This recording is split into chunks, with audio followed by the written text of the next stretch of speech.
అందరికీ నమస్కారం. మేషరాశి వారు ఎంతటి అదృష్టవంతులు అంటే, ఈ రాశి వారిలో పుట్టడం అన్నది చాలా పెద్ద అదృష్టంగా భావించాలి. ఈ రాశి వారికి అఖండ రాజయోగం పట్టబోతుంది. మేషరాశి వారు ఖచ్చితంగా ఈ వీడియోకి లైక్ చేయండి, సబ్స్క్రైబ్ చేయండి. అందరూ మీ కాళ్ళ దగ్గరికి వస్తారు. ఇన్నాళ్ళు మీరు ఎన్నో రకాలుగా ఇబ్బందులు పడుతూ, మానసికంగా నలిగిపోతూ, ఆర్థికంగా వెనకబడిపోతూ ఉన్నారు. ఈ ఒక్క అఖండ రాజయోగంతో అందరికీ సమాధానం చెప్తారు. శుభ కార్యక్రమాలు చేస్తారు. ఉద్యోగం, వ్యాపారం, ఇల్లు కట్టుకుంటారు, కారు కొనుక్కుంటారు.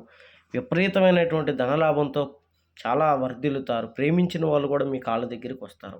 ఎటువంటి జ్యోతిష్య సమస్యలున్న నెంబర్కి ఫోన్ చేయండి. గుప్త నిధులు తీయబడను. స్త్రీ పురుష వశీకరణ, భార్యాభర్తల సమస్యలు, ప్రేమ సమస్యలు, మానసిక సమస్యలు, చేతబడి నివారణ, ఎటువంటి సమస్యకైనా 3 రోజుల్లో పరిష్కారం చేయబడను. 100% గ్యారంటీ.